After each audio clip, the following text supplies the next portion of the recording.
took me 3.5 years to write. It was my grad school thesis, so I had to produce something in order to graduate. But at the same time, I probably would have written it anyway, because as a fan of crime fiction, I wanted to write a novel that would possibly cross over to literature and genre fiction. So that was initially my idea, and I was a fan of existential fiction, so I wanted to see what would happen if I mixed them all together. And it's told from the first person point of view. The reason I wrote in first person is because it allowed interior access to the character. So people would be able to know exactly what the character was thinking, and which was important for this book because so much of it takes place inside the character's head. Really what Paul Little was after is redemption, but that takes a lot of effort. And his conversion is going to take place over 3 books. So the first book is Paul just kind of determining what his problems are. You know, the issues that he has, which have to do with whether or not he wants to be a victim in this world or whether or not he wants to take a stand. And so in this case, the issues never went away. His dealings with self-worth, how he sees himself in this world, and instead all they did was kind of get stiffer. And I wanted to write about a human being rather than a genre type.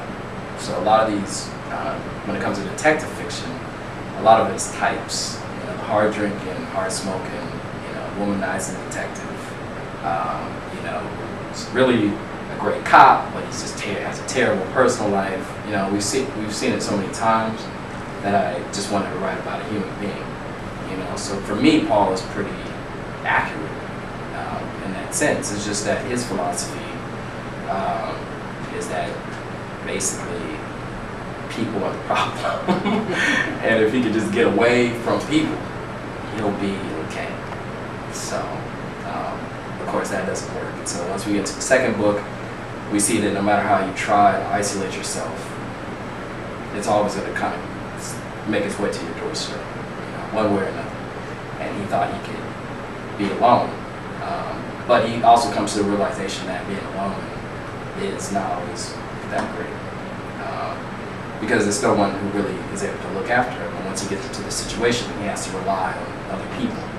And once he realizes that in order to survive, you have to have other people who have your back in situations, he kind of changes his tune and says in his mind that though he's experienced this, he's living on the land, and he's living how he wants, and he's experiencing all these beautiful things, and he spends time, you know, in nature and fishing, and he, you know, has kind of weird communion with the land.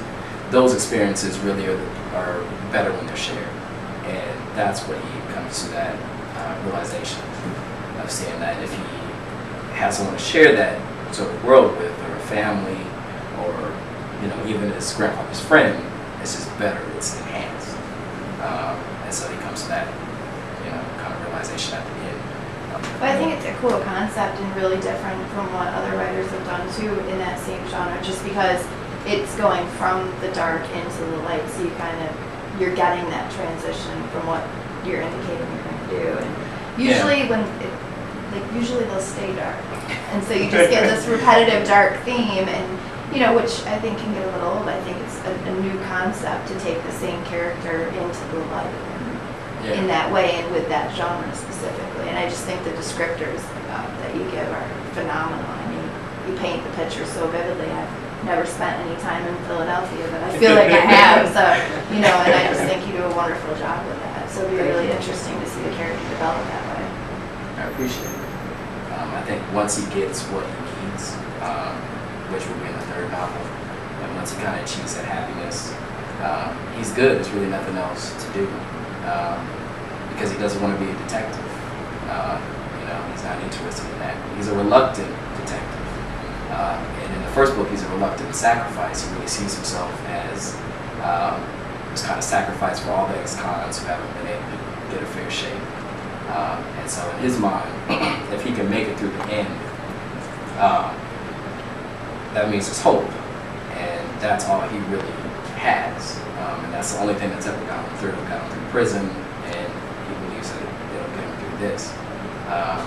And so that's very much the overall theme in the first one is in order to survive, you have to be willing to fight, and Paul's willing to fight for, you know, even the smallest of things, just how he had to do in prison, especially, and he's trying to fight for happiness, and so he's willing to die for that.